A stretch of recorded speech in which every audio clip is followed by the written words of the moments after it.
This is Teachers Talk Radio, and you are listening live. Hello and welcome to my Monday Twilight Show. I'm Hannah Wilson, and tonight we're going to be talking about domestic abuse, how to support colleagues, what your school can do to support people within the school, and how we should be teaching students about it. Feel free to message in or call in and join the discussion. This is Teachers Talk Radio, and you are listening live. Tune in live at ttradio.org, or to join in the conversation, download the Podbean app and search Teachers Talk Radio. Follow the hashtag TTRadio. Tune in, talk it out with Teachers Talk Radio.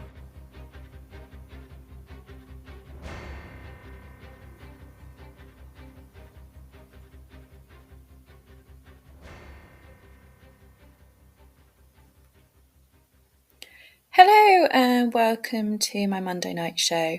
So tonight's show was inspired by one of those anonymous tweets on Twitter that I saw somebody write about the fact that they thought that somebody in their school was experiencing domestic violence and they wanted to know how to support them.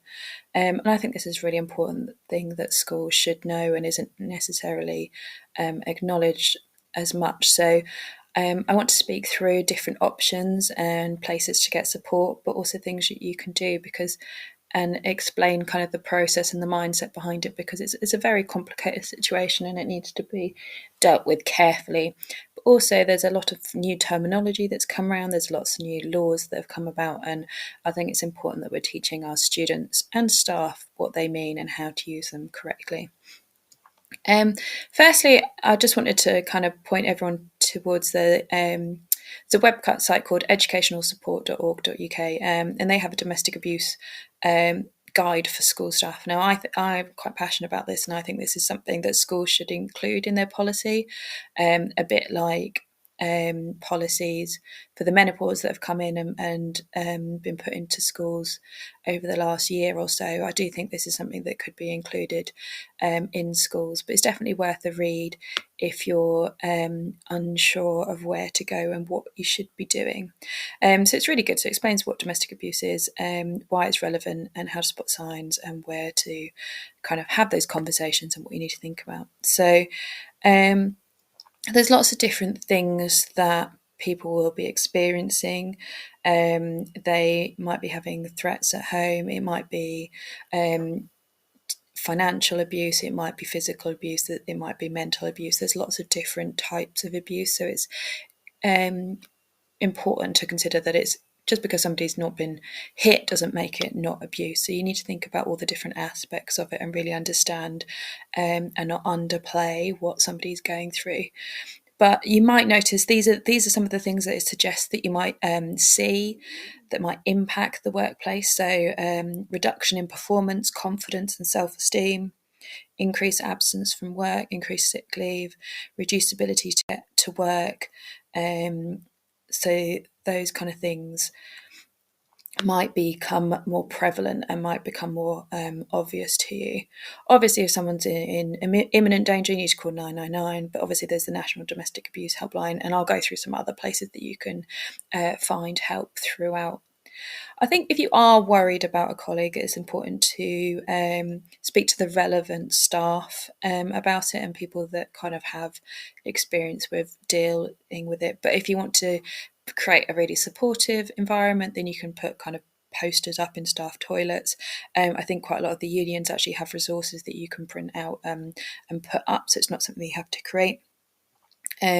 Make staff aware of kind of signs of domestic abuse and how to respond to it if somebody discloses to it. So that's more kind of like training up your line managers, your kind of know what to look for. And make sure you've got a domestic abuse policy in place. So kind of thinking about other things that you can look for. They might have more time off for appointments, be excessive clothes being worn to hide injuries, maybe have to take phone calls during work time from the partner, or problems with withdrawal or concentration or anxiety for no apparent reason. So it is important to kind of listen and believe them if they do decide to disclose something to you. I think listening is very much a big part of it, and not necessarily to probe or ask questions or like, I think when quite often the initial response is like, just leave, and it's not quite that simple, and I'll go into the reasons behind that after. But it's a case of really listening and working out what it is that they need from you, because quite often it's not as simple as just that they just need to leave. But do encourage them to speak, because quite often the first time that they speak, that's kind of like quite a big step, but it'll be little bits. They'll only tell you tiny, tiny little bits, and it will take quite a long time to kind of reveal the whole picture. But remind them that they're not alone. Make sure you're showing no judgment and giving them kindness. I think that's the most important thing, is just to make them feel safe and create a safe space for them to open up to you. Obviously, give them information of where to find support, but also keep in touch. Make sure that check in on them, make sure how they're doing, because it's quite a long process sometimes leaving. And they might just need that support. But also make sure you're looking after yourself. You don't want to kind of take it all on board on just yourself. Tread sensitively. Opportunities to suggest kind of maybe one-on-one chats, have a coffee, create a safe space somewhere that's away from everybody else, and just make sure that they feel listened to. So things you can say to them: I'm really glad you told me, you aren't alone, this isn't your fault, how can I help, how can I support you? So as line managers, we need to think about how we can do that. And also that's the thing, we can train our line managers to look for signs and get them to think about that, and have normalize kind of misconceptions about domestic abuse in kind of like mythbuster type things, and think about how we can kind of signpost and make it easy for them to find that information. So maybe it's included in a staff bulletin, make sure it's in a policy, because I know a lot of trusts and things as well also offer like counselling services that are available for free. So those kind of places that they can go and kind of find the information and kind of help make the steps that they need to. So you need to think about what they're going to need in terms of support. So they might need to make sure that their access to work is maintained, because quite often work is the safe space, like going to work and being in that place with colleagues, and not being around the partner, especially in a school setting. If they've not got, they obviously can't be on their phone because they're teaching. It makes it a really safe place for them.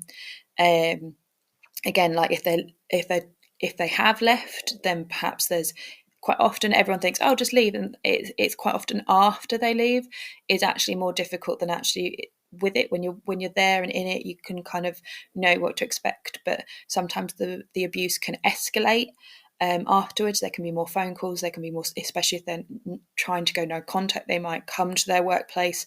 So making sure there's somewhere safe for them to park, making sure that the other person couldn't get onto site, looking for support of contacts, or making sure reception staff are aware of if in case they try to come into school, maybe you need to offer flexible working patterns or hours to help them get into it. And same as if it was probably going to be a long process, if there's like court arrangements and things like that, then potentially you're going to have to look at making sure you're flexible in terms of supporting them going through that process, because it is quite a long process to go through the courts. So, and also thinking about that, thinking about the different things that you can do in those situations that you could perhaps offer them if they've got children with the partner. So therefore there's going to have to be some contact. They need to think about how that's going to look like.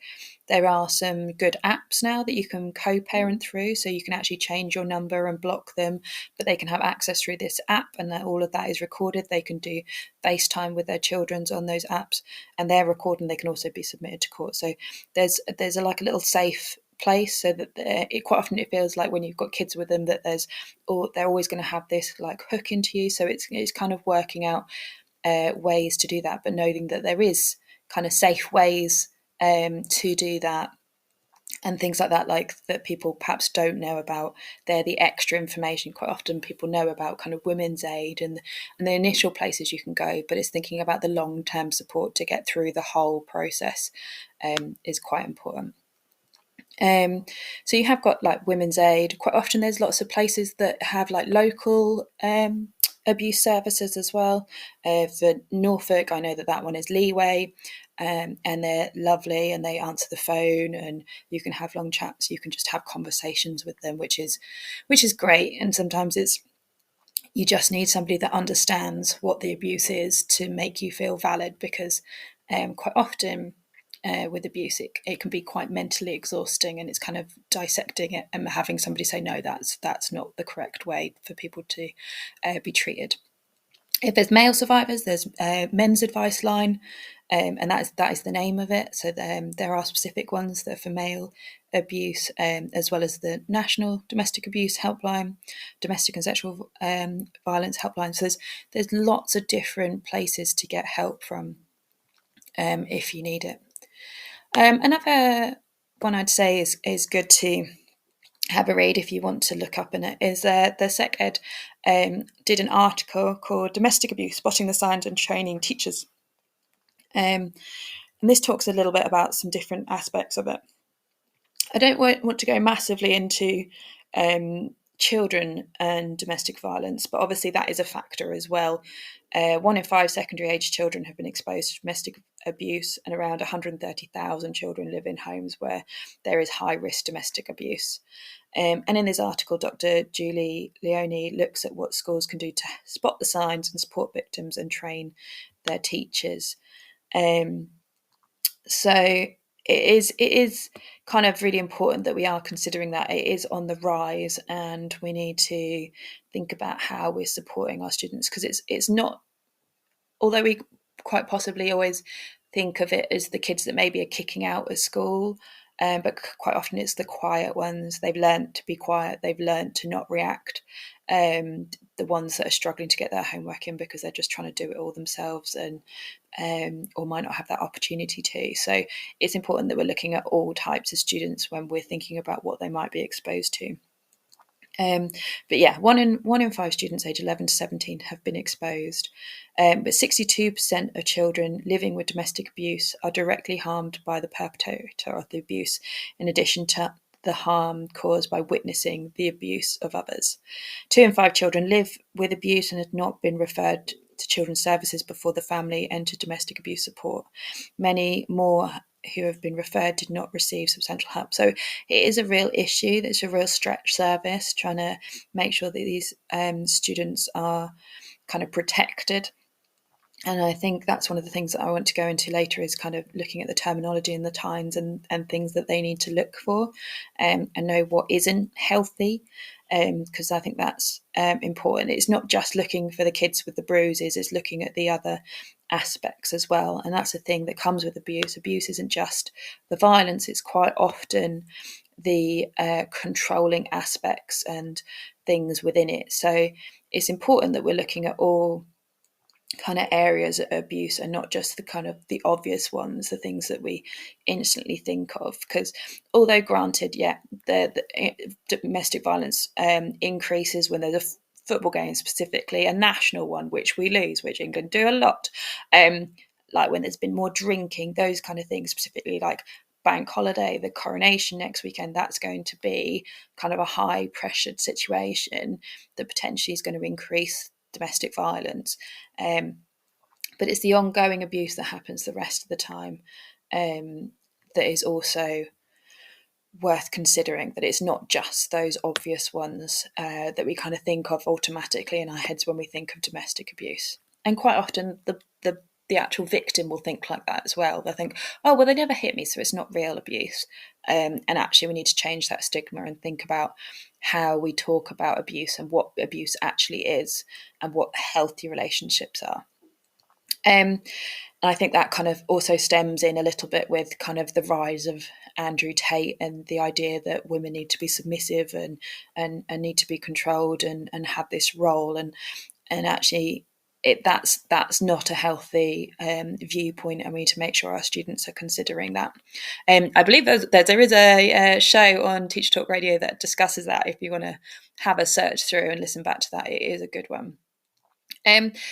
This article that I was reading from SecEd, it does note the Freedom Programme. Now, I can't rate the Freedom Programme more highly enough. They got me through my own abuse. I actually did the programme twice because the first time it was so much information to take in that I wanted to do it again and really understand it. And actually, I think this should be taught in schools. There is a child version, but it talks through the different personalities of the different types of abusers.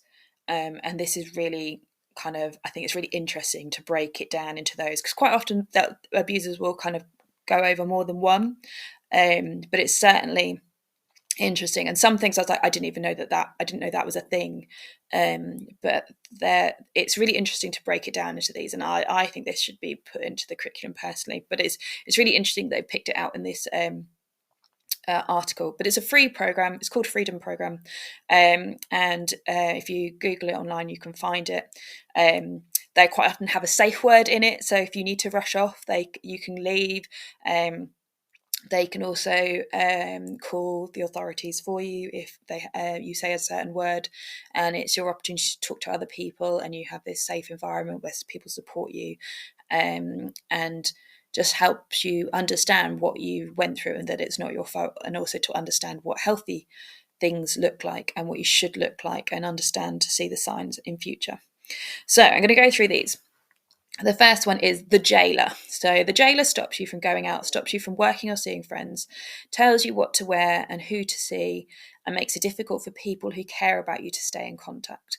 So that's quite one that people often think about in terms of how they take you away from your friends, and they try and isolate you somewhat. If you like certain friends, they will maybe allow you to stay in contact, so maybe they'll let you stay in contact with other couples that will maybe look good, but certainly they'll make you get rid of anybody that's threatening, like any male friends and things like that, or potentially family as well if they pose a threat. Next we have the bully. So the bully glares, shouts, smashes things, slams things, and sulks. So this is another one that we kind of think of, people that like punch walls next to people, or throw plates, or slam things. So this is when they're obviously getting into a mood. So quite often glares, just literally like it can be one of those things that you just know if somebody's looking at you a certain way as well, can be really kind of put you on edge. It's just really uncomfortable. So any of those things are quite threatening. Next, we have the head worker. So the head worker puts you down, insults you, and tells you that you are stupid or fat or ugly or useless, and you can never survive without them.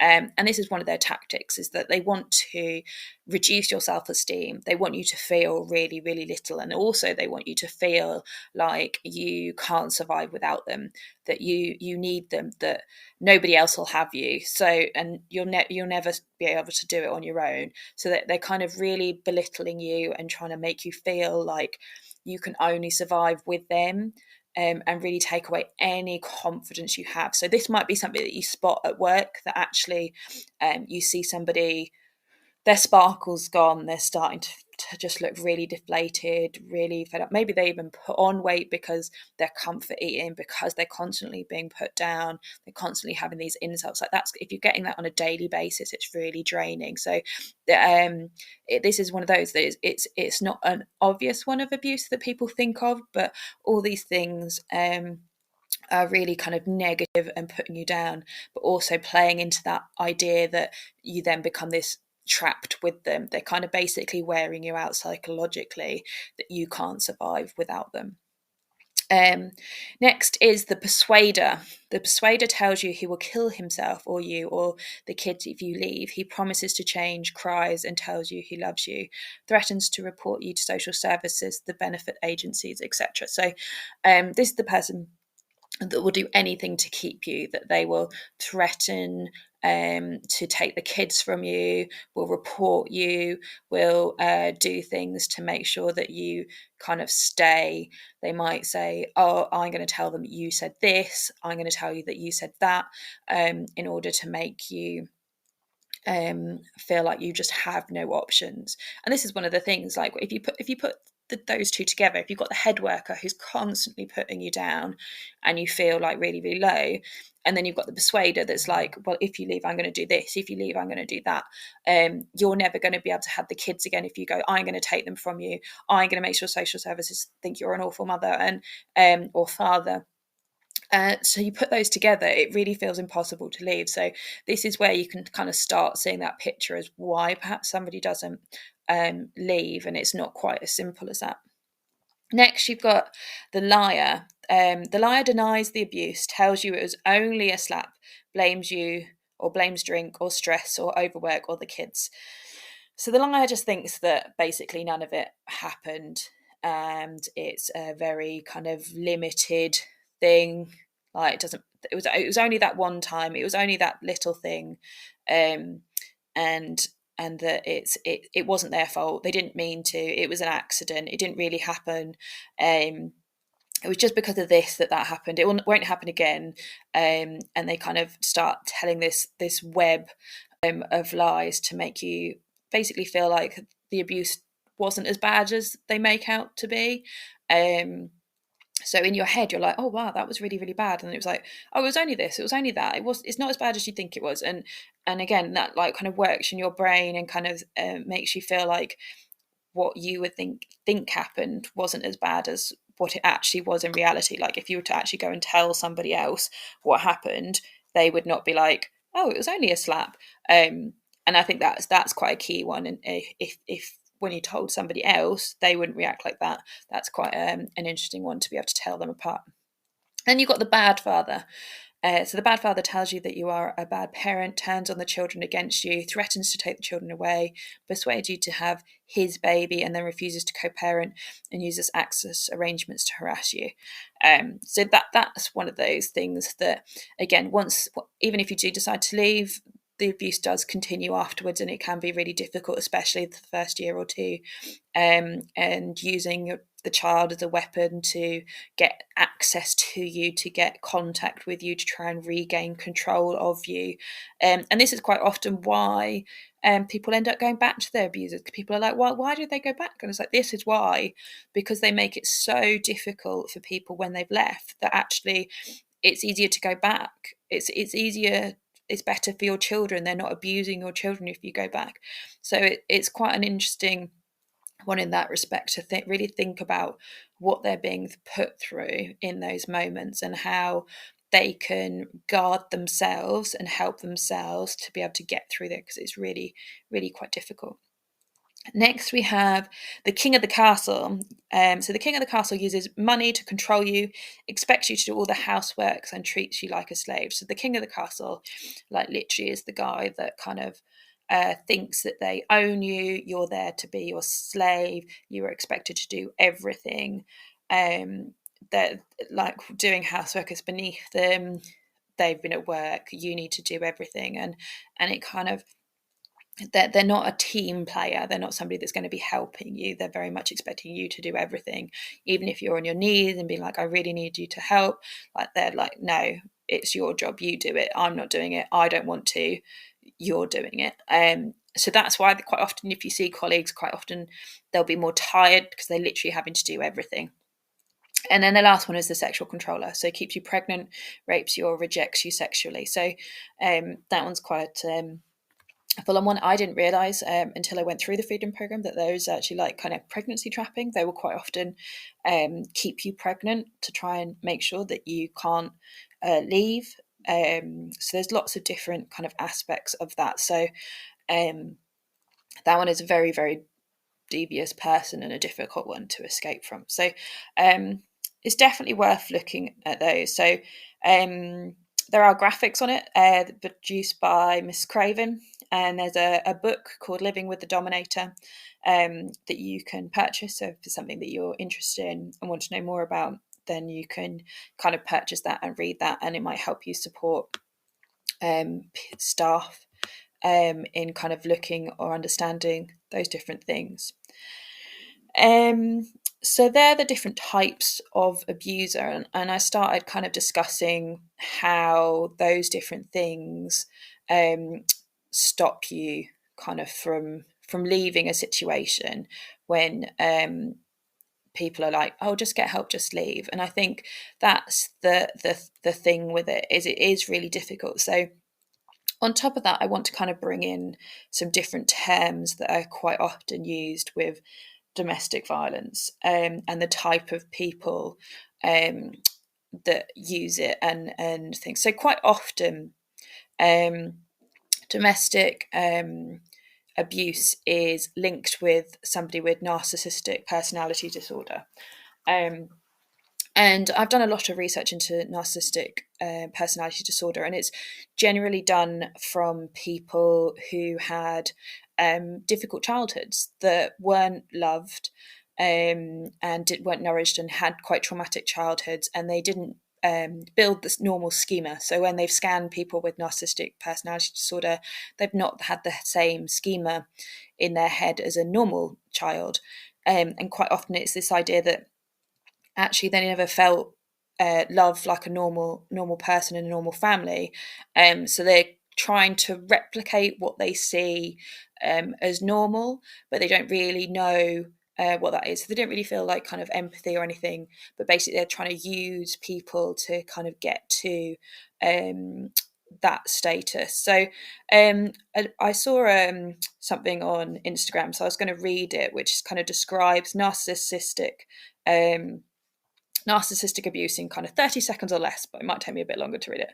So basically, at the start, they go from being their soulmate to the center of the universe to nothing, you never ever being good enough. So that's basically like love bombing, and I'm going to come to love bombing shortly, as that's one of like things that we need to teach our students to look out for as well.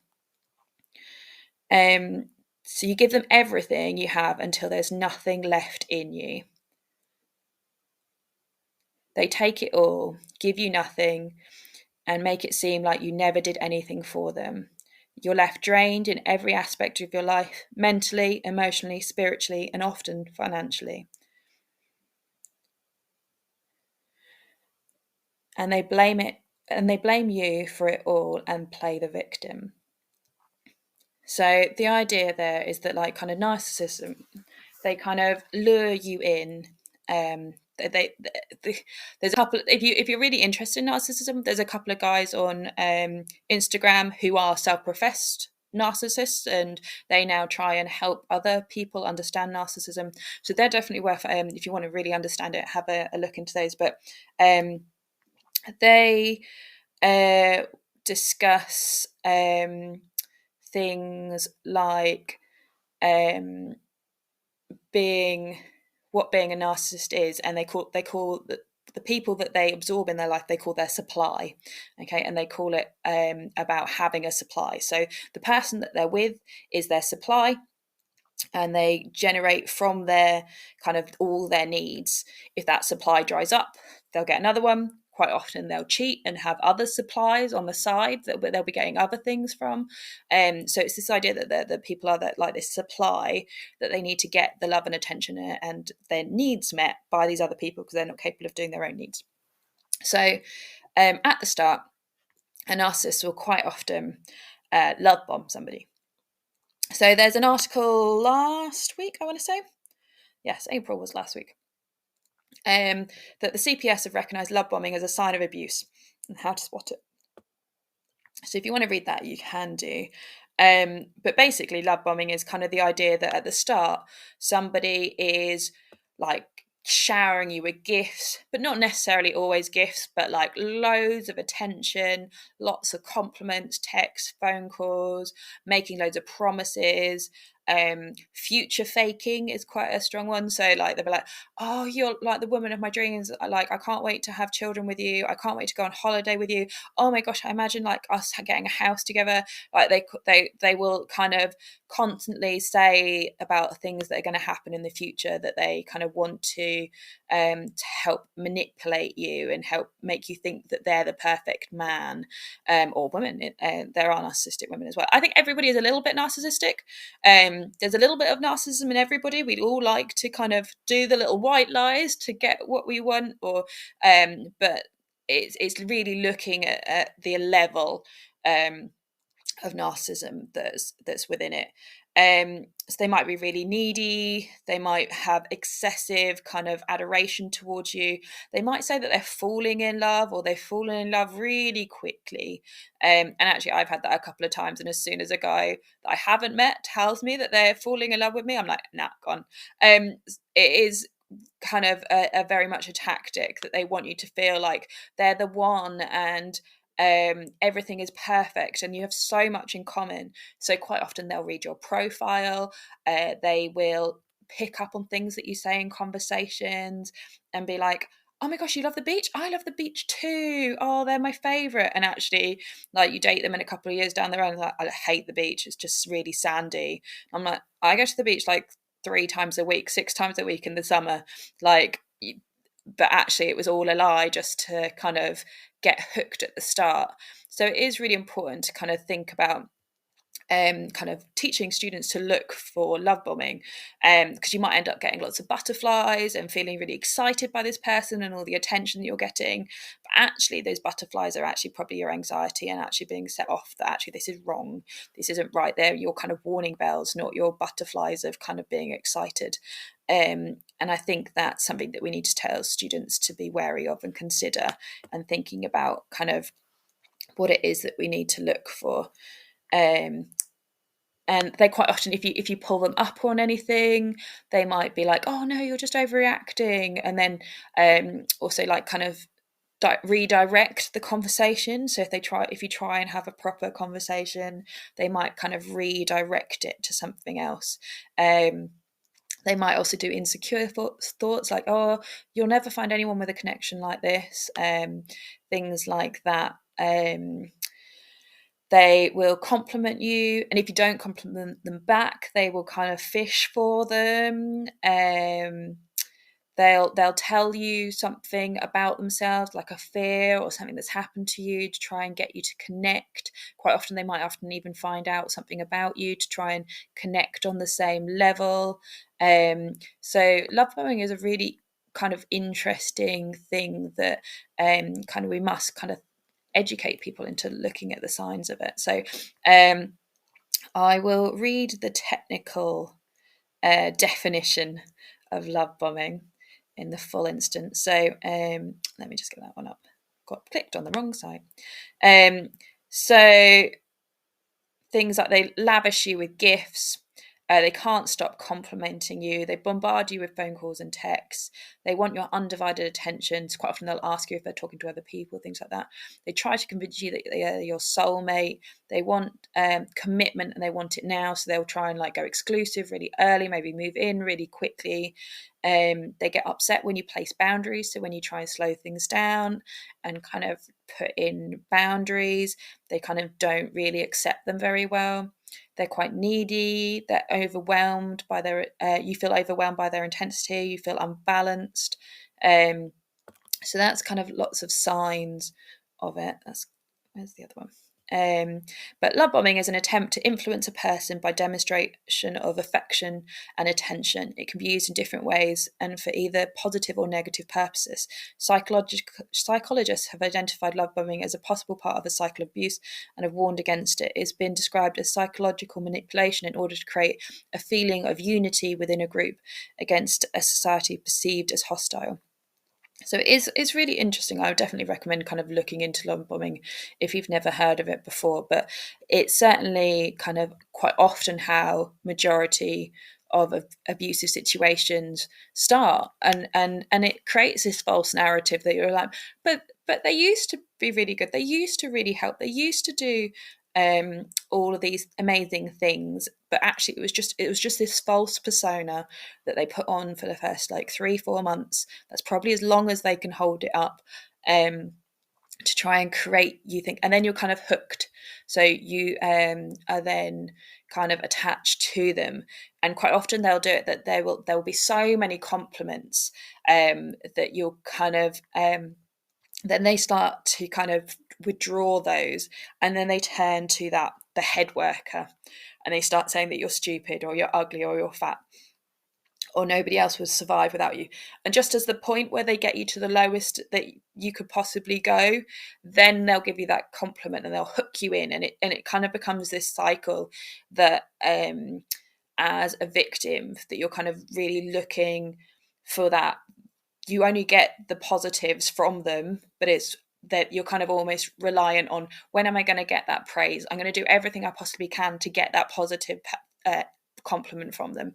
So they basically love bomb you and then kind of withdraw it to kind of have you reliant on them. And that's why a lot of people really struggle to leave, because of that situation. And then adding on to that, you've then got something called gaslighting. So gaslighting for me was a real eye opener. I'd never really heard of it. I didn't know what it was at all. And ironically, I feel like I'm going to share a lot of myself tonight on this show anyway, but I found out what gaslighting was watching Love Island Australia. And they were talking about one of the guys doing it on that. And then I Googled it and looked it up and found out about it. And I was like, this is what I'm experiencing. And it's the gaslighting again is a real difficult part of abuse, because it's so manipulative, and it is that kind of linking back to where are we, the liar, that the abuse tells you it was only this, it was only that, and kind of they basically gaslight you into thinking that your version of reality wasn't true and it wasn't what happened. But obviously, in any relationship, friendship, or anything, there will be times where you disagree and you may argue, feelings run high, but that's healthy. But you'll negotiate, you'll decide to agree or to disagree, and that's perfectly normal. And same as gaslighting isn't particularly just for relationships. It can happen in work as well. So maybe there's somebody in work that's potentially gaslighting other people. And it's worth definitely considering what it is and how it works as a tool and things to look out for. So gaslighting is a form of psychological manipulation and abuse. So I'm reading this from the Relate website. Relate is a great one for support from abuse. But yeah, so gaslighting is a form of psychological manipulation and abuse in which the perpetrator makes his or her partner question and doubt their own perception, memory, judgment, and sanity. It is a manipulative tactic used to gain power and is part of a pattern of coercive and controlling behaviour, a form of emotional domestic abuse. Whilst it usually occurs within a couple relationship, it can occur in any relationship, such as friendships, work colleagues, within families. Gaslighting typically occurs over a period of time and is not a one-off interaction. Gaslighting differs from genuine relationship disagreements in that one person is consistently negative and criticises the other's perception, insisting that they are wrong, or telling that their emotional reaction is irrational, over the top, or that they are imagining things. Their partner, over time, starts to doubt their own reactions and thoughts. So gaslighting is quite dangerous because it undermines a person's sense of self-belief. If you tell somebody that they're wrong about something over and over again, it can make them feel really unconfident and insecure. And it eventually just that it can be so relentless that you just end up agreeing with that person because you just want it to stop. So the thing, especially with narcissistic abuse, they will basically go round and round and round in circles. You can literally present them with the evidence. You'd be like, here is the text you sent with me saying it. And they'll be like, no, that's not what I wrote. That's not what I said. And they will go round and round and round until basically you're so exhausted from the conversation that you just end up agreeing. And that's basically the tactic, is that they wear you down and manipulate you to the point where you lose kind of all sense of where the start and the end of what you're actually discussing is.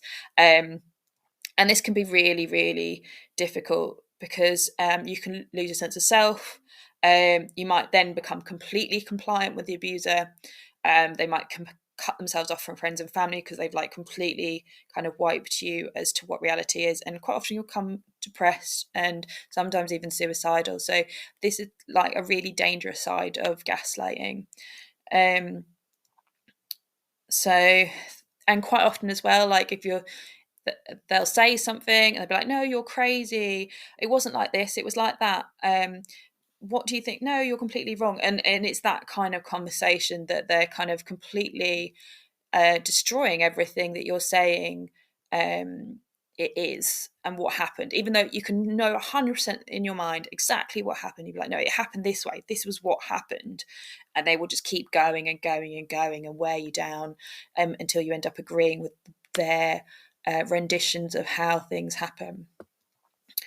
So in most cases, it is a deliberate choice by the partner to gaslight. Um, so it is generally kind of known what they're doing as well, which is quite the scary part.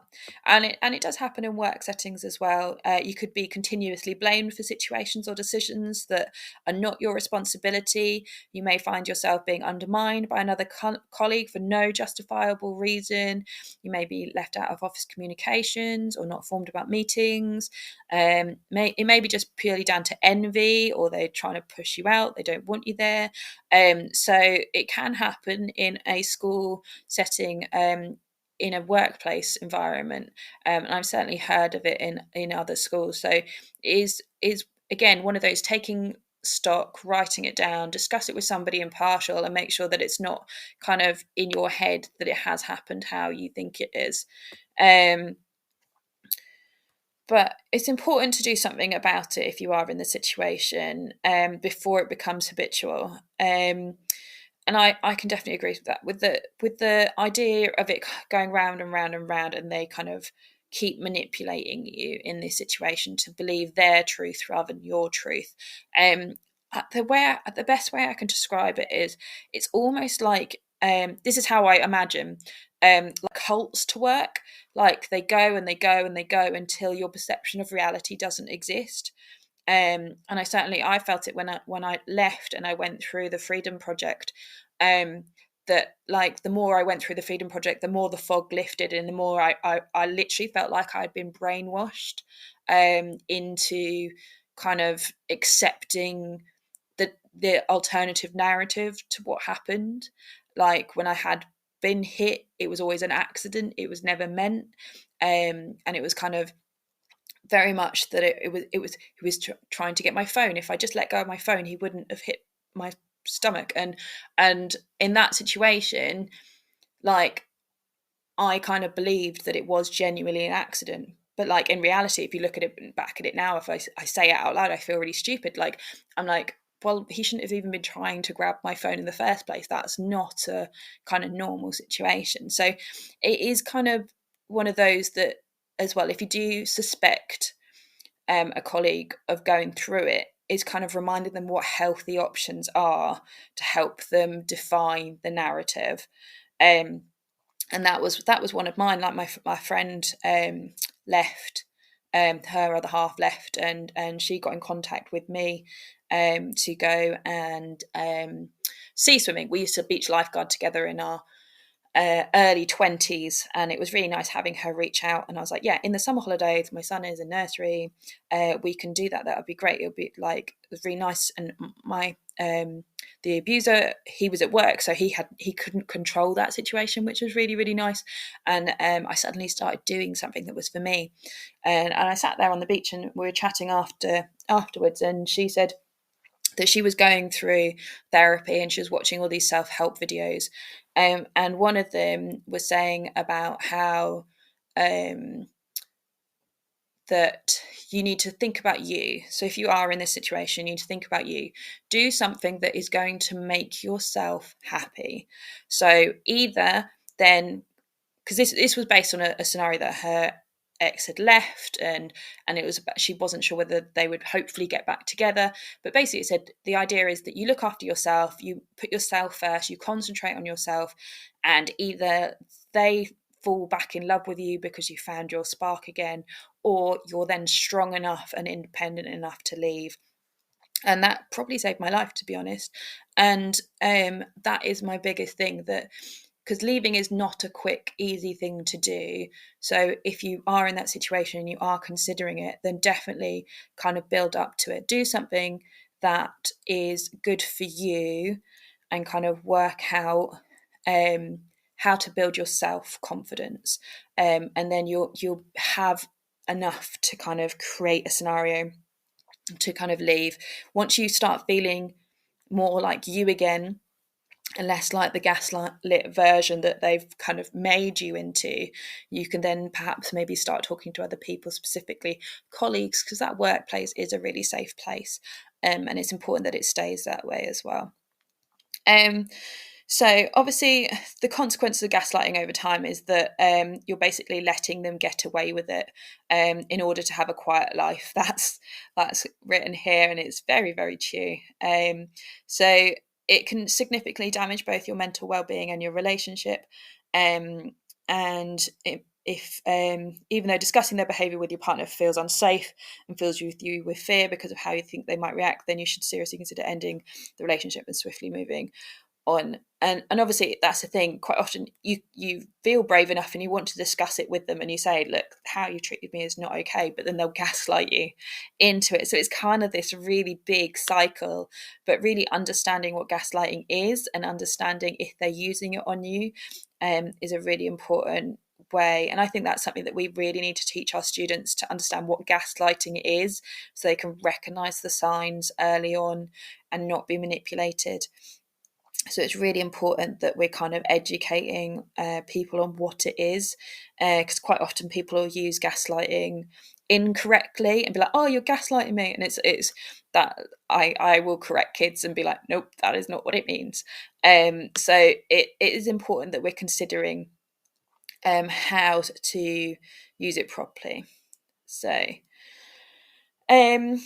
so Gaslit actually comes from a play, written in the 1930s, and it was later adapted into a film in the 1940s, in which a husband attempts to drive his wife insane by deceit and trickery in order to steal from her. One of the tactics he used is to dim the gas lights, making them flicker. When she asked him why this was happening, he convinced her that she's imagining the dimming. So I find that I'm always the teacher. I find that that's a really interesting thing, that it's actually come from this play. But it can occur again in those different areas, and it's a form of coercive control, which I'm going to come to in a moment as well. But it can be, gaslighting can happen between friends and family members as well. It doesn't just have to be between a relationship. And again, it doesn't necessarily always include violence either. So it's just a pattern of behaviour. It's not a one-off hurtful comment. It's a pattern of manipulating you to think that the reality is different to what happened. You're okay. You can both disagree that things didn't quite happen the way you think they did, because everyone's entitled to their opinion and their viewpoint. But it's important to understand what the difference is between them, if that makes sense. So let's have a look at what coercive control is next.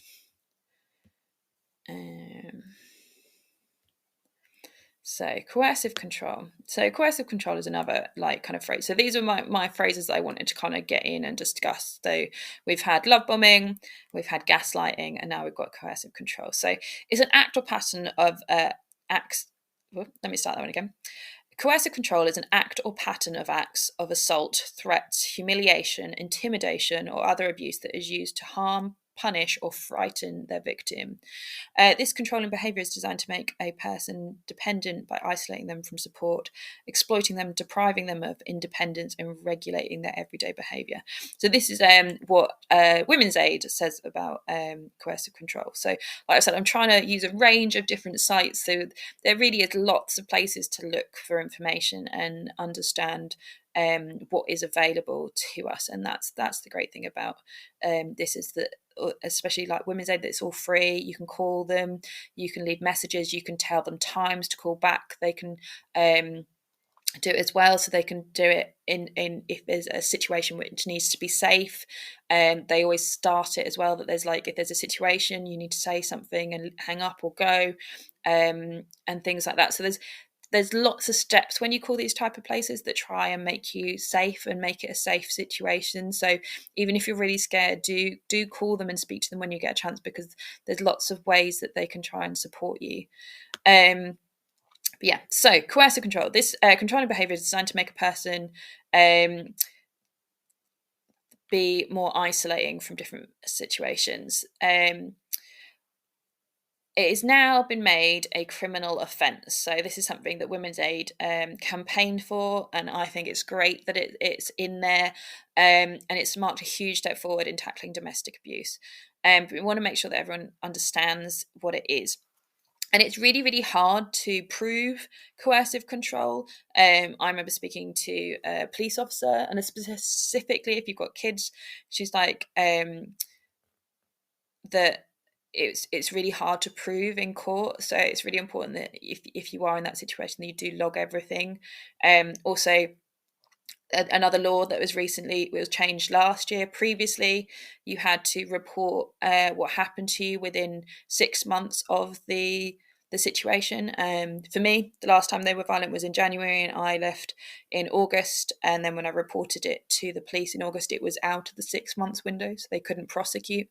But now they've extended that, so you have a longer period, and they can now prosecute. So I think that's a real step forward. And there are lots of things, and same as if you haven't watched the documentary about the is it Georgia Harris and Bear, about the kind of using porn and the new rules that are coming there. She's now campaigning for more rights of the victims in those situations, because that again is coercive control, trying to control people, trying to degrade people after they've left the relationship. So it all fits together, and you can start to see this kind of picture that it's not as simple as just somebody hitting somebody and leaving. There's a lot more to it than that. But coercive control creates an invisible chain and a sense of fear that pervades all elements of victims' life. It works to limit their human rights, but depriving them their liberty and reducing their ability for actions. Experts like Evan Stark liken coercive control to being taken hostage.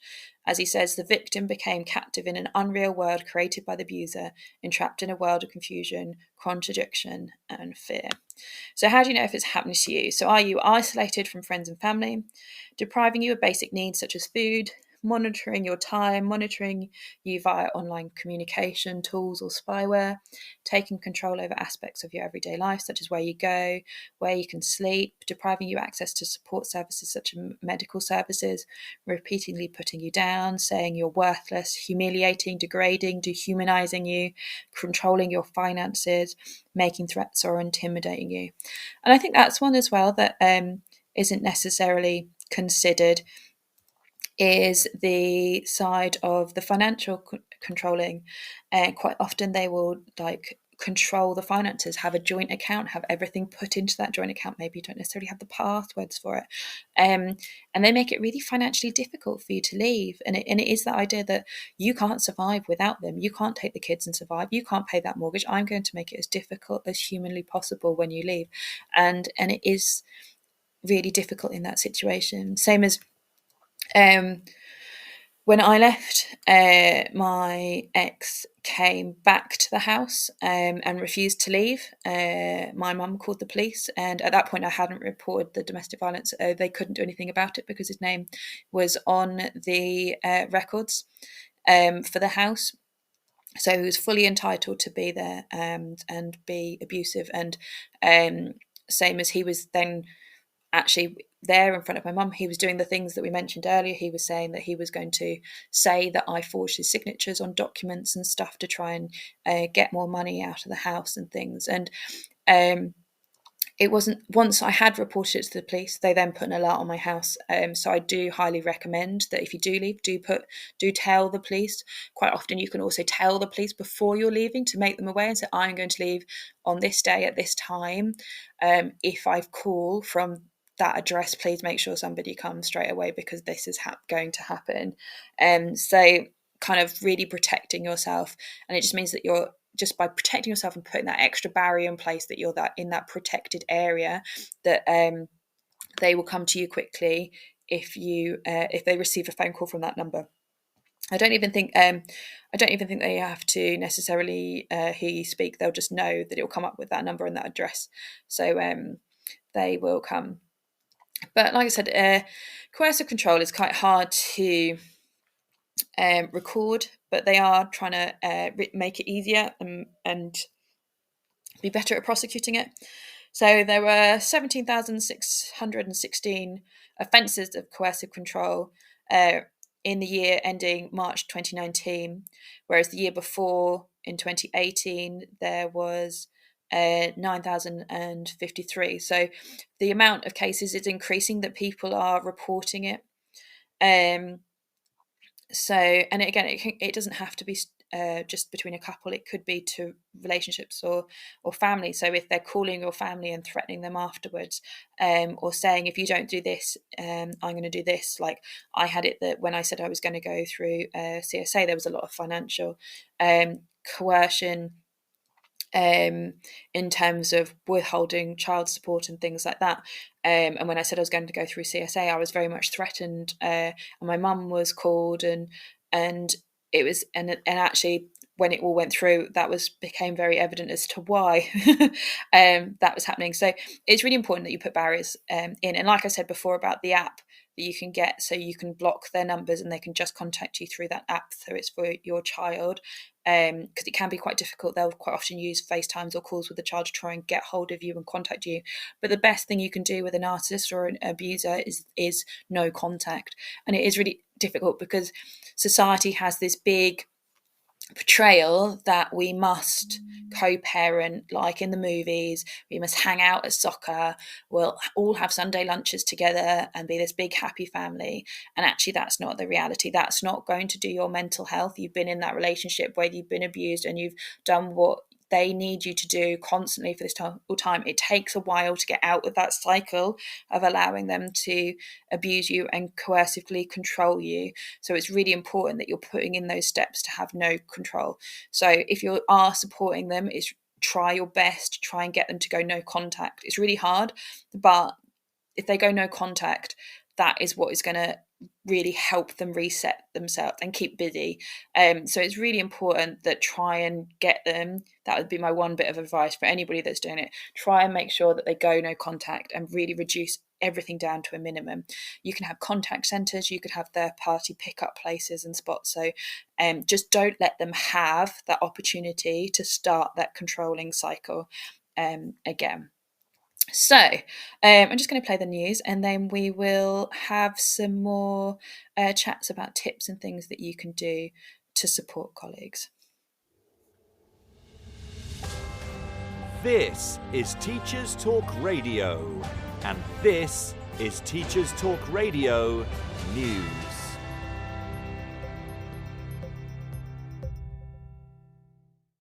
ASCL is due to ballot members for the first time in its history. The 4 education unions will ballot over strike action this term and, if backed by members, would see action stretching into next year and could lead to full school closures.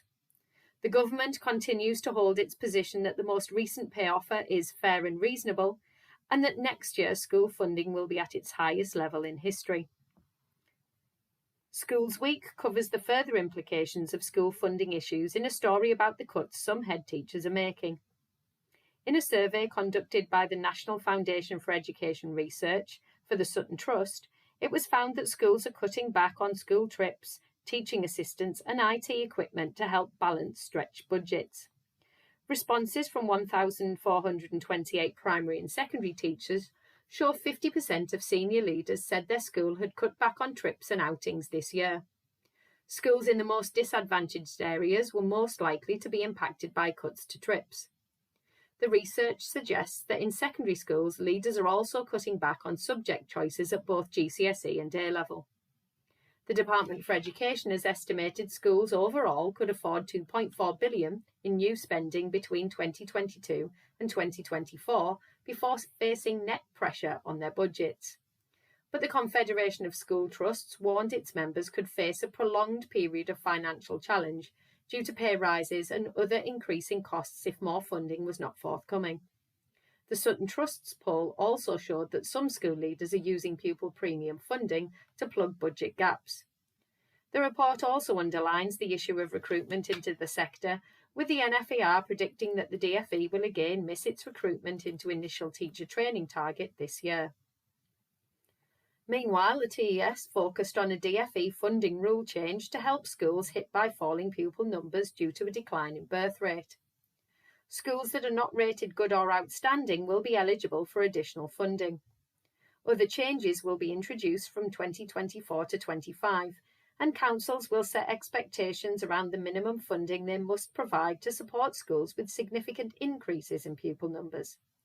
Schools with more than one site will also receive extra funding where they need to duplicate services over multiple sites.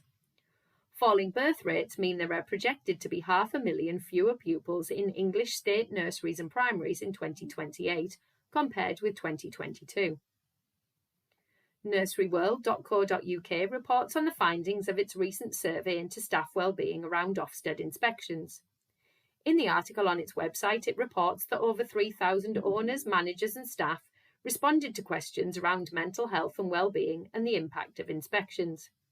Many responded that they felt increased stress and anxiety in the run-up to an inspection, with many having sleepless nights and some suffering from panic attacks and depression.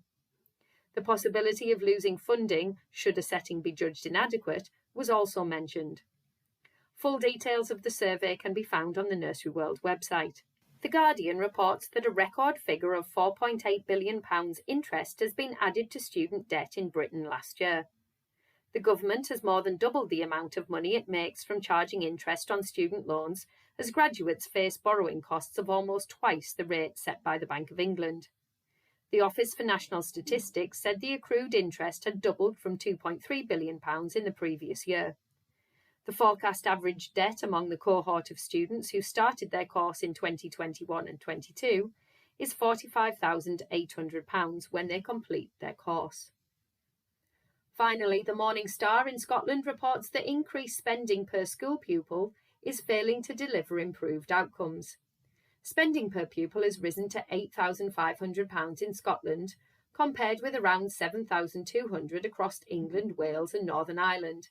But attainment in Scotland is not on a similarly rising trajectory. Research by the Institute for Fiscal Studies shows that despite having the highest spending per pupil across the UK for a long period, test scores in reading, maths and science have either stayed the same or have been going down. This has been your Teachers Talk Radio News with Joe Fox. This is 2 Minute Tech with Steve Woods, your tech briefing on Teachers Talk Radio. Hello, this week I'm going to attempt to explain in simple terms how the internet works. Let's take this tech briefing for example. I know every single one of you at some point have thought, how on earth can someone who makes a recording in one part of the world be broadcast globally to thousands of people and there be very few errors? I won't even go off when you go under a bridge, although I did give Tom Rogers a lift once and can tell you he's so radio he stopped talking when I drove through the Mersey Tunnel. For the internet to work, a way of allowing people to simultaneously use the same cables had to be created. The traditional phone call method could not be used because this would limit the number of users. If computers made a dedicated connection like a phone call does, then there'd be a lot of waiting going on. Imagine if you had to wait in line for a download. You are 457th in the queue. Your download is important to us. Please listen to this monotonous music while you wait. It simply wouldn't catch on. So, what happens? Data is transmitted in a similar way to the postal system, just a lot quicker. Right now, this podcast is arriving on your device in a series of packets. Packets are really small chunks of data that can be sent from device to device via routers. Without getting too geeky on you, the host server gets a request from you and you press play. The request says, start sending me the packets of the audio chocolate you know as Steve Woods' tech briefing. And like chocolate, it's split into chunks. These chunks are given an address to get to, an address of where they came from, some other information like the type of file being sent, so your device knows which application to open it in, and a number, so the packets can be ordered and rebuilt when they arrive. These packets are directed over the internet by routers that use the address information to direct them. and then rebuilt by your device once they arrive. Because packets are so small and can be forwarded rapidly, lots of computers can send data at the same time and keep everybody connected. So next time you're using the internet, consider that what you're looking at has probably been split into thousands of packets, routed across the world, and being rebuilt in a matter of milliseconds for you to enjoy. As always, if you have a tech question, why not send it to @TTRadioOfficial. I'm Steve Woods, and that was 2 Minute Tech. 2 Minute Tech with Steve Woods, your tech briefing on Teachers Talk Radio.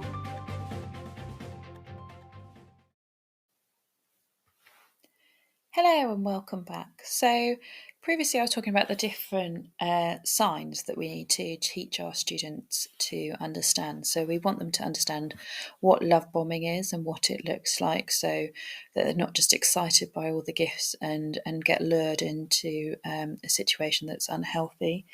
Also that we know what gaslighting is and how to spot the signs and how to understand the repercussions of that, but also what coercive control is and what that looks like and how it is used to keep somebody in an abusive situation.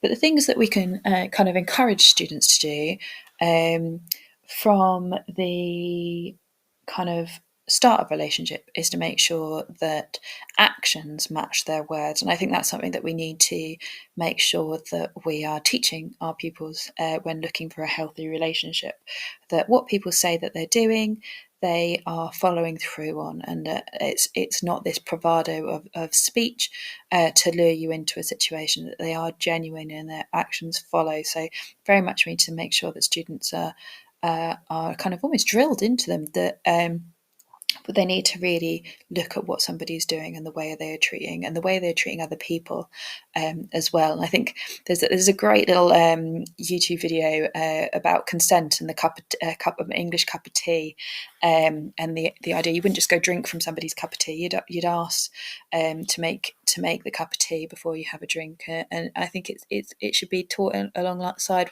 with that we need to make sure that somebody is genuine before we allow them into our lives and trust them, because especially with online today as well, there's lots of this that there's lots of predators out there that are using these tactics. They are well versed in love bombing and coercive control and gaslighting to be able to get a young person's attention from the other side of the screen, using fake profiles and fake pictures and different language to try and lure them into the situation. And people don't really understand who is the other side of that. So I think it's very much that we need to make sure people are really considering the reality and make sure that it's matching those words. So I do think that all schools should have a guide on a domestic abuse and have that in their school policy. Ideally, it should be linked into your kind of briefing notes along with any other things like your menopause policy or your counselling policy and things that you have available to staff. But as I said previously, I think you don't want to confront somebody that you believe might be experiencing it. You want to support them, give them a safe space, a quiet space where it's just the two of you, and let them talk. They might just give you little snippets. So if you've got this inkling that they are in that abusive situation and they've told you just tiny little bits, then there's probably going to become more. They just need to trust you and they need to build up that confidence. If they're starting to say it out loud as well, it's very much that they're definitely going to be gearing up to a point where they are in a position to leave. But it's very much they have to start, when they start saying it out loud, it's a really, really important step. So it's important to support them and understand what their needs are and understand what they want. But as you can probably understand from everything that I've talked about on this show and all those different types of abusers, so if they're kind of having like a little bit of everything, so if they've got the jailer who's stopping them from going out and they're feeling isolated, if they've got the bully that gives them glares and kind of smashes things and sulking, like they're giving goes all the way down to like the silent treatment and just the mental games, the head worker, putting them down, insulting them constantly, belating them and saying that they'll never survive without them, no one else will want you. And then you've got the persuader who's like, well, if you leave, I'm going to take the kids and you'll never see them again. And then there's the liar as well, that's like, I never did that never happened, who's using that gaslighting. The bad father that then like will tell the kids, oh, I had it when I was like, I'm gonna go for a run and then I'll meet you at the park. And it's like, mummy doesn't want to come to the park with you. And it's that kind of manipulation, and as a parent, it's the last, you want to protect your child, you don't want them to be in that situation, so you kind of cave. The king of the castle that wants you to control you, especially as a teacher, because everyone's got that perception of a teacher that you finished at 3, your day's really easily. So I used to come home, feed my child, look after my child, put my child to bed, then cook dinner, feed him, clear up, and it would never be enough, and he would sit and do nothing, and everything was expected to be me. It was I did all the cooking, all the cleaning, all the childcare, everything on top of a full paid job. And it's like, that's not right. You should be looking for someone that's teamwork, that you're doing it together. It's not a one-sided thing. And then there's the sexual controller as well, that uses that to as a weapon to control you. So there's all those different kind of areas within it that you need to consider that they're going through when you're supporting them kind of leaving, or like, especially even if they're experiencing 1 or 2 of those things, there's a lot going on in their mind. And actually, if you look at the research, there's some research that this person will generally be in fight or flight all of the time. It might be a case that actually when they come to work, that's the only time that they're not in fight mode. And actually, it's quite nice that they're kind of going into work to relax. That's the point where they've not got the adrenaline. They can just be themselves and teach and be really good. But at home, they're on edge. They're standing on eggshells. They don't know what person they're going to get. And quite often as well, like with abuse as well, it might not be very often. It might only be once or twice a year. So it might be that depending on where they are in that cycle, will depend on kind of what mood they're in as well. So quite often they might, if it's gearing up to a point where they're going to go, they'll be very, very on edge. They might even like be quite tired in the point where they pick the argument to make it happen, and then they'll feel like it's their fault. But then actually, once the violence has happened, they're really, really nice and it's really lovely. They buy them flowers because they're sorry, and actually the relationship is really lovely because they're going to try again. That it'll never happen again. It'll never happen again. It will be really. It will be amazing. I'll do everything that I've promised you. I'll promise you the world, and love bombing again. So it is this really difficult cycle for them to escape from, and I think that's really important that people understand that it isn't as simple as like, oh, they've been abusive, you need to leave. It's such a cycle, and quite often they will keep the possessions and hold them hostage or things. So it is quite often, if they are planning to leave, you need to think about what agencies you can get involved in. Like previously I said about letting the police aware of if you're planning on doing it at a certain time. Make sure maybe friends and family are with you. I did that. I got lots of friends, got all my family with me, so that there was no situation that could happen because they were all there. It wouldn't happen in front of other people. That's quite another bit as well, is that there's 2 sides of it. So quite often you can kind of see the different sides of people coming through. So it's quite interesting in that respect about how they kind of interact with other people, and then how they are behind closed doors. So don't necessarily take the perception that you've seen of that person as the person that they are. Don't disbelieve what somebody's telling you, basically. So you want to be supportive in the way that you're kind of helping them get out of the situation, and just know that if they need time, but quite often they'll probably want to work through it, because that's the thing that's keeping them going, and that's the positive in their life, is going to work and making a difference and being a teacher. But just need to think about also in terms of, if you do CPD on this kind of thing, just be conscious of what people are going through and what they might be experiencing. I made my SLT quite aware that I'd left my marriage. I hadn't told them the reasons why, but I literally turned up to the inset the month later, because I did it in the summer holidays, and they did a whole session on inset about how a child from a single parent household would do worse, and it was like being in an abusive, having experienced abuse on them, because they now only have a single parent. And I know my other friend was there, was also a single parent, and we were the only two single parents out of all the staff body, and we looked at each other, and she knew what I'd been through, and kind of it sometimes it could be like doing that in a whole room of people is quite difficult, and to have a bit of tact and think about we as teachers perhaps necessarily kind of sometimes think that these things don't happen to us, but actually if you read the stats, there's likely to be one person in every school that in teaching staff that has experienced domestic abuse. So it is more prevalent than we think. Certainly the students have, and granted it's important that we understand the signs that they are experiencing, but it's important that we have tact in the way that we deliver what we are looking at as well in terms of that. But so we've talked about kind of the different things and signs we need to look for, trying to help the person if they're thinking about leaving, and thinking about kind of what we can offer them. But I think it goes back to that point that I said earlier, giving them a safe place, giving them somewhere that they can find themselves again. Maybe they need some help. Quite often they'll feel quite isolated, like maybe in the holidays, could you meet up? Could you take the kids somewhere and give them a safe space to open up a little bit more and help them be able to find themselves? So maybe actually having a bit of responsibility, or giving them a job, something that they can do, or a task that they can do that they can actually kind of rebuild themselves as well, can be quite useful. But also to bear in mind kind of the other side of it. I was definitely in a situation that mine didn't like me progressing and didn't like me being successful.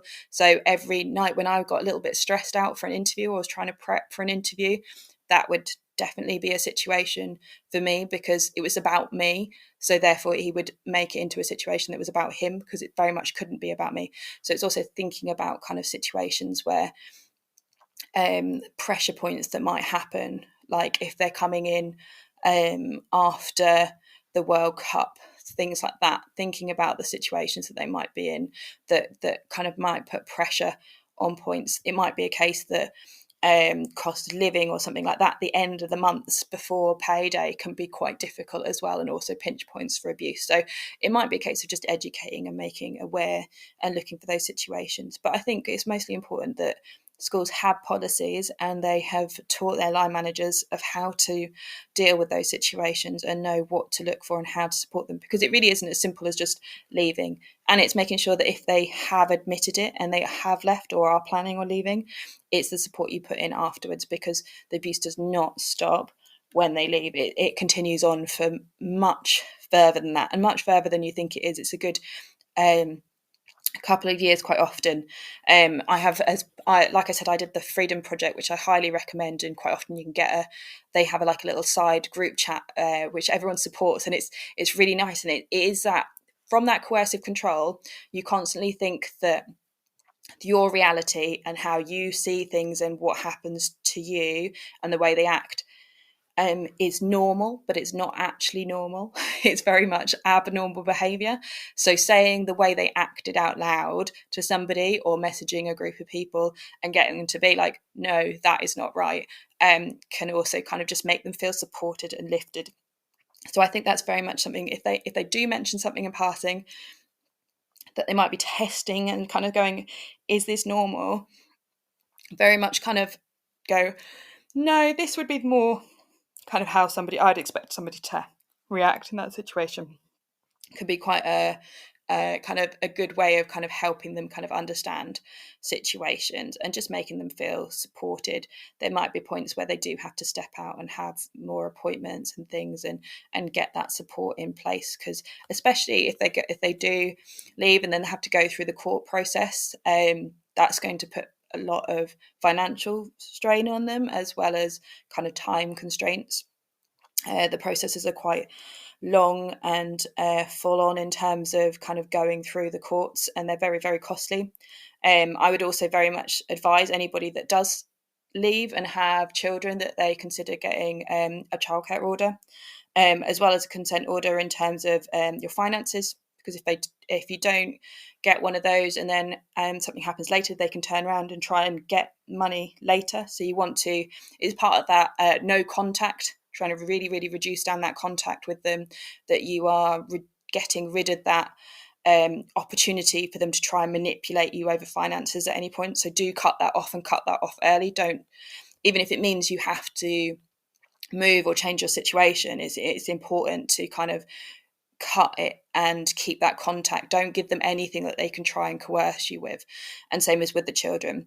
So if they're on the birth certificate as well, it makes it very, very difficult, because although we know that if a partner is being abused, then the likelihood is that there is some abuse, potentially that child is more at risk.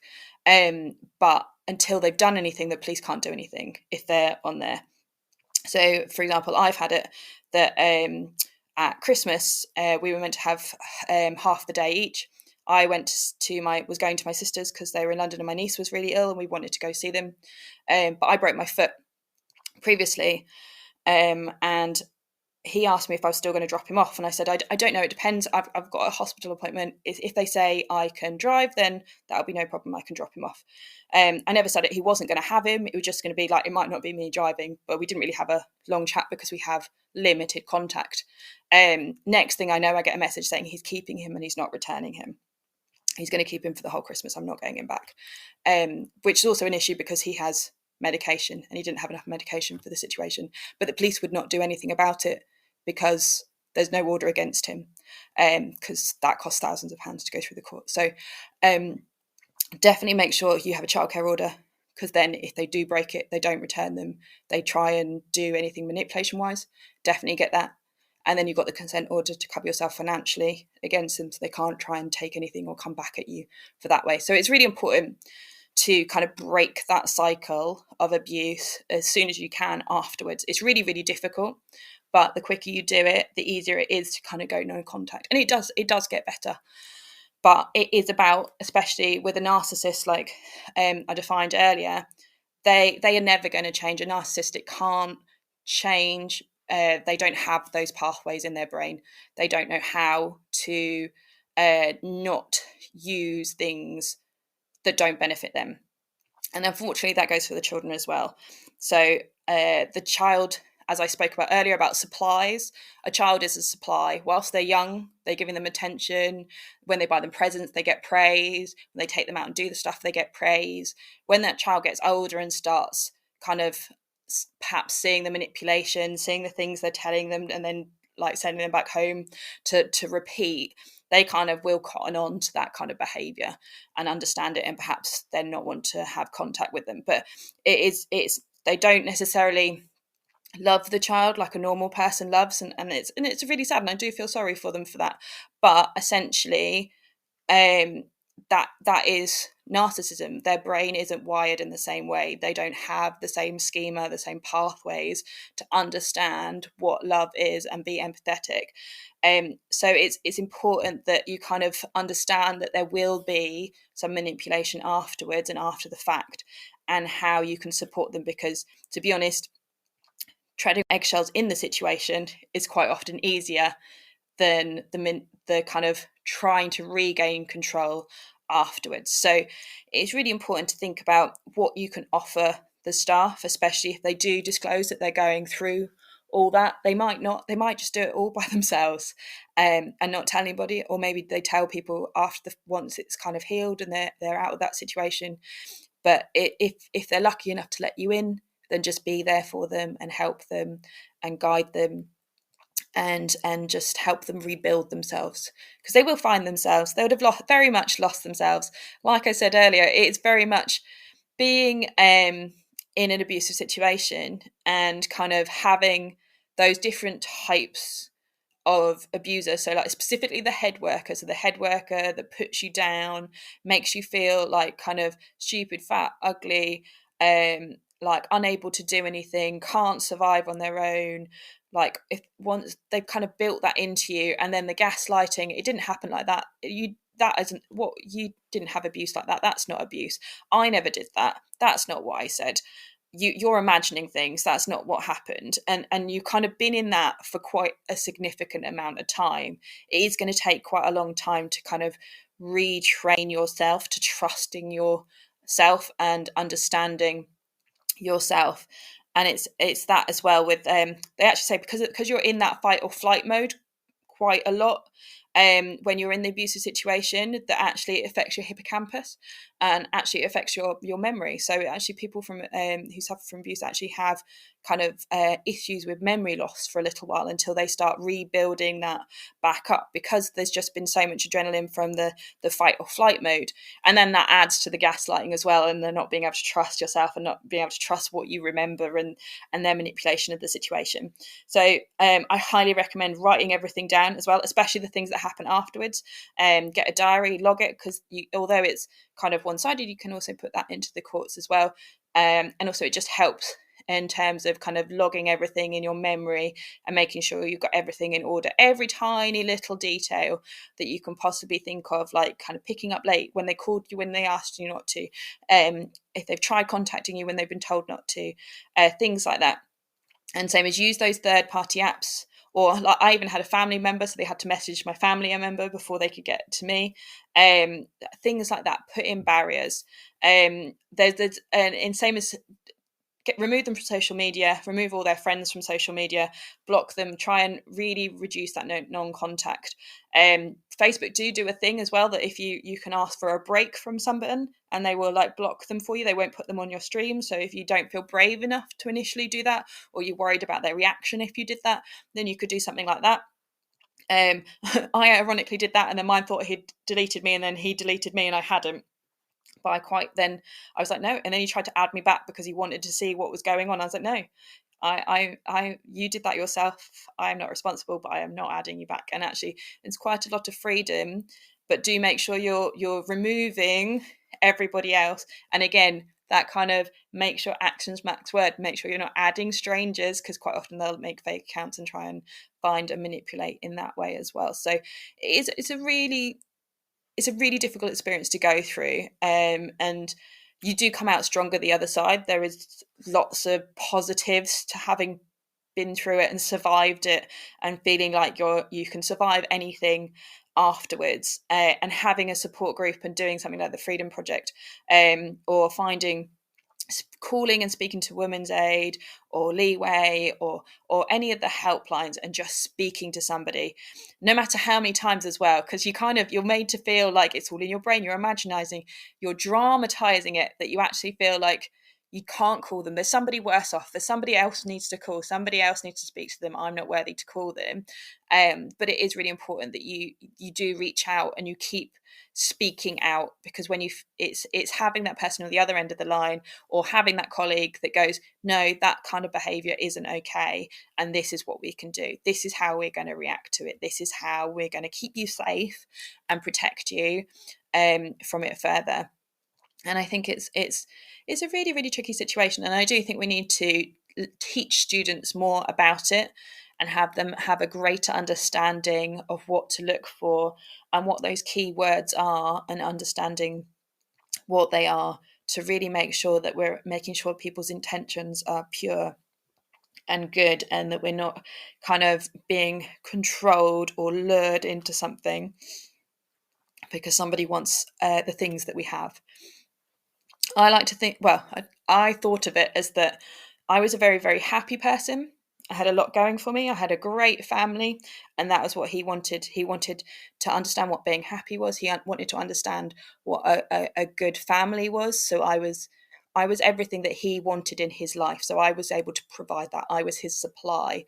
So he inserted himself into that situation, and he took all of that. Like when I run out of happy, that was it. Like it was easier to not be happy sometimes. It was easier to be, if I was happy, he would want it. If I was sad, I was an easy target.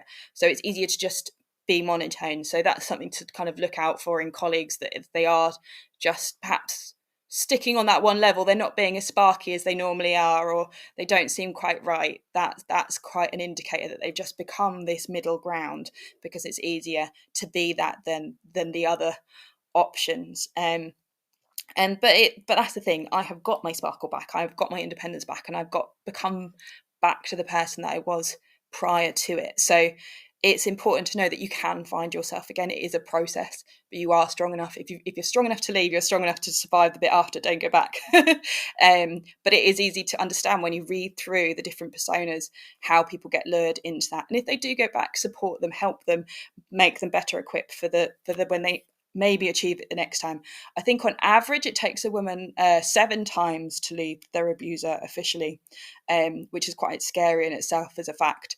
But I think if we can make the support available to people and know where to look and how to support as colleagues, find that person in your school and be that person for them, to make sure that they're supported in their happy place, which is work, and make sure that they can be that happy all the time.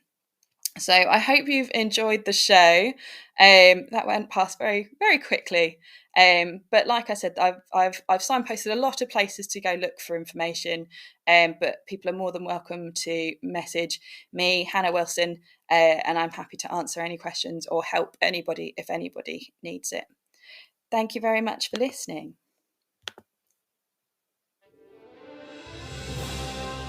You've been listening to Teachers Talk Radio. Tune in live and listen back at ttradio.org. We look forward to hearing from you next time on Teachers Talk Radio.